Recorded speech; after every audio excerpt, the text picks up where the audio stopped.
기억나는 거 쓰실 거예요. 커피 달라고? 감사합니다. 맛있는 거 많다.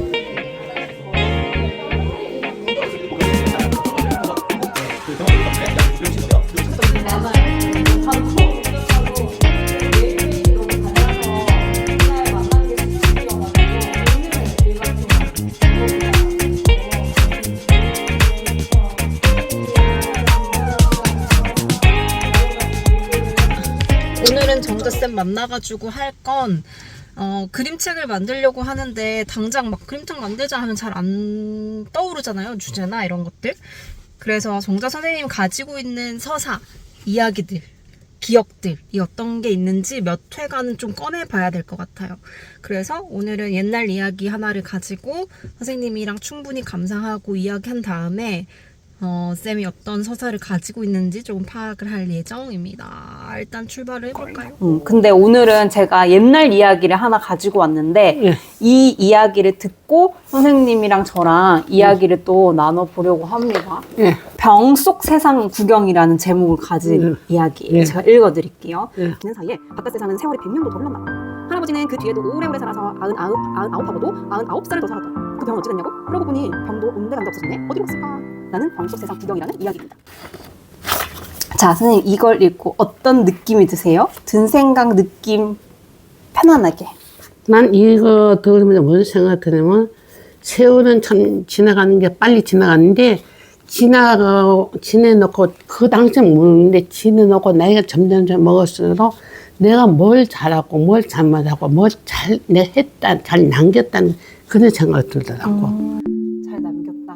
난 한 가지 딴게 아니고 나는 남들은 어떻게 했는지 모르는데 나는 자식 너무 잘하는 내가 괜찮게 지었다. 왜 그랬냐? 난 얘를 갖다가 우리 신랑은 뭐라고 말해야 좀 생각 능력 없고 뭘 생각 안 했다. 그치 내가 그때부터 뭘 느끼냐면 자식은 낳았다 놓기만 한 게 문제가 아니다. 어떻게 키우냐 교육 어떻게 시키냐 이게 중요하구나. 그걸 내가 느끼겠더라고. 그래서 우리 신랑 같은 경우는 우리 시아버지가 자금만에 두고 나중에는 또 내가 사업도 좀 벌려보고 하고 무슨 사업 벌려보셨어요? 그때 처음에 커피 자판기 나왔어요. 진짜? 그때 내가 아니 진짜 똑똑하신 분이셨네. 아니 근데 그런 이거- 사업은 진짜 그런 약간 감이 있어야 되잖아요. 난 겁 없이 덤벼들었지. 겁 없는 성격이셨구나. 잘은 못 있다. 선생님 왜 겁이 없는 성격이셨을까? 글쎄 나는 남자 틈바구니 크다 보니까 그건 그런 거죠. 남자처럼? 응. 어떻게 남자처럼 계셨어요? 그래서 엄마 나는 이 나이 때가 치마는 안 입어봤어. 한복도 결혼식 타면 딱 입고 그대 나도 없었지. 선생님 어머님께서 엄청 대장부처럼 키우셨구나. 큰일 하라고. 물론 엄마도 그래서 아버지가 특히 남자 여자 구분 안 했어. 우리 때는 되게 맞아, 남자 맞아. 차이 많이 죠. 우리는 그거 없었어. 딸 아들 구분 없어. 무조건 먼저 태어났냐 나도 태어났냐 그게 중요한 거야. 내가 먼저 태어났거든.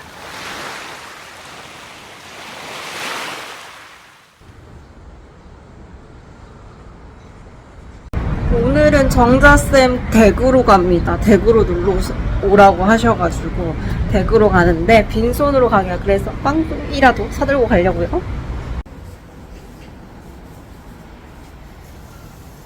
안녕하세요. 시간에서 저걸 배웠다가 이렇게 됐어. 그리고 집에 이렇게 많아요. 그죠?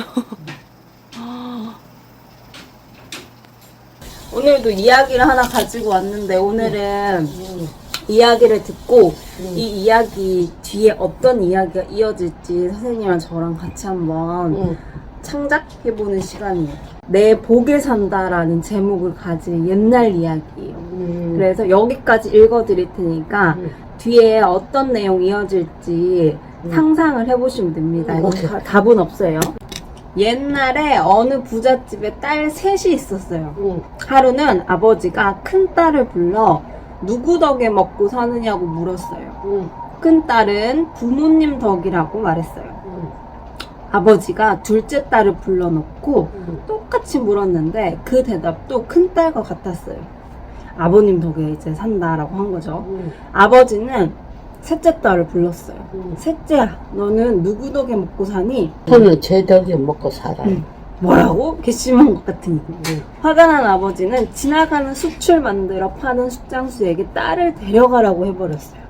나는 이거 읽고 무슨 물론 아버지 덕은 맞서 태어난 것도 있고 부모 덕이 있어. 그렇지만 부모 덕이 아무것도 그래. 나는 내가 개척하지 않으면 힘든 거예요. 맞아. 그래서 나는 부모 덕도 있었지만 난 내 덕이 셋째 딸이 맞는 것 같아. 맞는 것 같다. 부모 혼자 도시하고 부모한테 완전 의지하는 거고 셋째 딸은 자기 개척에 나간다. 그래서 나는 셋째 딸이 맞는 자, 이 뒤에 어떤 내용이 이어질지 쌤이 한번 적어보실래요? 이야기를 만들어 보실래요?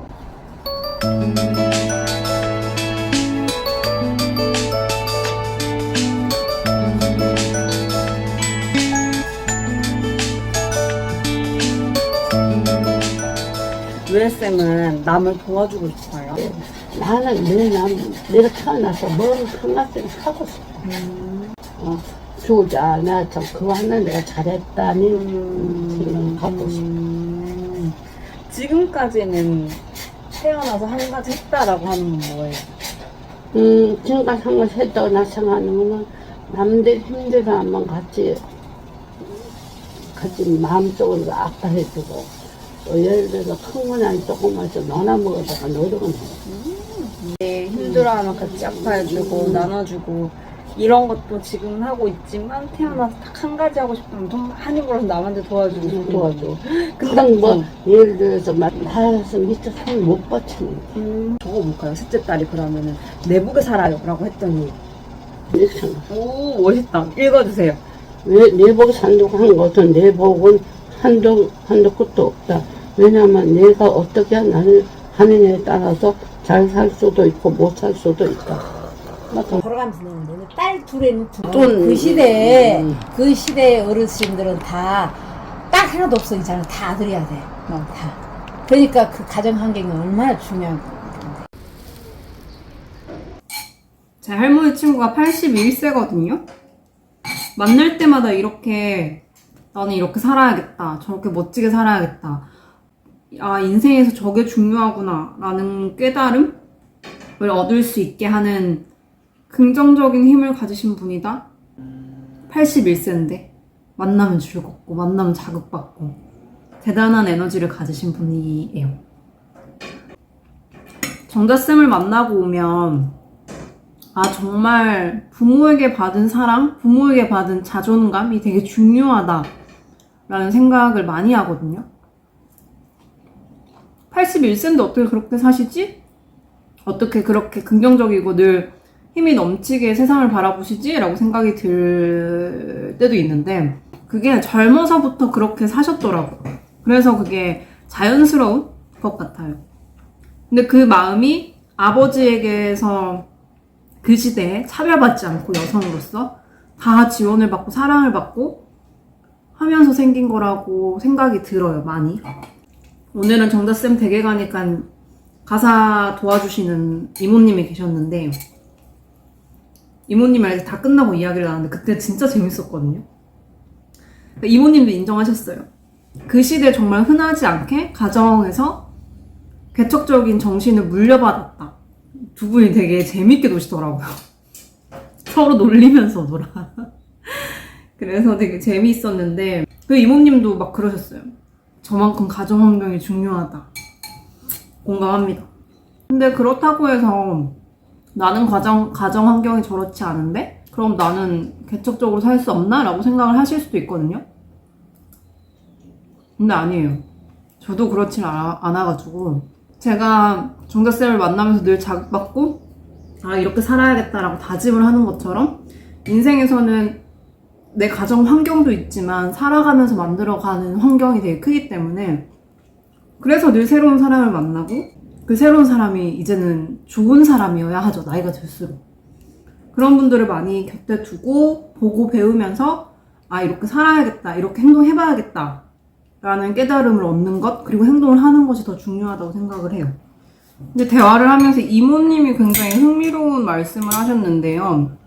우리 정자쌤 보고 여성의 목소리 여성의 목소리가 사람의 목소리가 아니었던 그 시절에 여성의 목소리를 낼 수 있게끔 살아왔던 것이 가장 개척적으로 살 수 있게 만들었던 것 같다라고 말씀을 하셨어요. 저도 굉장히 공감하거든요. 그러니까 이모님이 60대신데 60대마저도 그렇게 생각을 한다라는 거죠. 근데 지금 우리는 그렇지 않을까요? 아니죠. 똑같은 생각을 하고 살죠. 그러면서 이어서 좀 그냥 여담으로 말씀하셨던 게 키오스크나 작은 글씨가 잘 보이지 않는데 그런 것들은 좀 젊은이들이 바꿔야 되지 않을까? 라고 하셔가지고 그것도 되게 공감해요. 어쨌거나 좀 이 사회를 소비하고 활발하게 만들어가는 사람들 위주로 세상이 좀 구성되어 있잖아요. 20, 30대, 40대까지. 근데 뭐 아이나 노인을 위해서는 크게 생각을 못하니까 그들을 자꾸 불편하게 하는 거 아닐까라는 생각도 많이 들면서 정말 오늘 여러 가지 생각을 많이 했던 날입니다. 정도쌤 보면 항상 그냥 여름 같아요. 여름. 쨍해요. 정말로 즐겁고 되게 오래 정말 친구로 두고 싶다? 그런 생각 많이 들 정도로 좋아요. 나도 저런 할머니가 될 수 있을까라는 생각도 되게 많이 해요. 저런 할머니 되고 싶다 이런 생각. 그런 할머니 있으세요? 보면서 나도 저런 할머니 되고 싶다. 잘 없잖아요 사실. 제 인생에서 그분을 만난 게 되게 큰 행운이다 라는 생각이 요즘 많이 듭니다. 아 진짜 친구가 별건가 라는 생각이 들더라고요. 이렇게 같이 얼굴 보고 웃고 이야기하고 인생 이야기 나누면 친구지라는 생각이 많이 들어요. 경도인지 장애가 치매로 가지 않기 위해서 가장 중요한 게 사회적인 관계라고 하더라고요. 그 관계성을 잃지 않고 계속 유지시켜야지 치매로 발전하는 것을 조금 막아준다라고 이야기를 해요. 약도 드셔야 되겠지만. 그러니까 인간에게 이 고립이라는 감정, 그 상황이 얼마나 무서운가라는 것들을 좀 많이 깨달을 수 있잖아요. 근데 사실 점점 고립되어 가고 온라인 세상에서만 사람들을 만나고 그러면 사실 그런 경도인지 장애나 치매와 같은 질병들이 우리 때 오히려 더 위험하지 않을까라는 생각이 조금 많이 들었어요. 근데 이게 나이가 들면서 꼭 고립이 되느냐? 그런 건 아닌 것 같아요. 저는 애를 낳고 산후 우울증이 오는 이유 중에 가장 큰 이유가 고립감이었거든요. 옛날에는 온 마을에서 다 같이 기르잖아요. 키우고 옆집에 맡기고 저만 해도 애 낳고 친구 없고 가족 없는 데에서 홀로 알 키우고 막 이러고 있으니까 정말 그 고립감이 너무 크게 다가오더라고요. 그래서 꽤 우울했어요. 말할 상대도 없고 혼자 생각을 많이 하고 갈 데도 딱히 없다 보니 우울해지더라고요. 고립감이라는 게 인간에게 참 위험하다라는 것도 많이 느꼈고요. 근데 그게 노인에게만 해당되진 않는다. 아니야, 그거 없다. 그 엄마를 보고 있더라.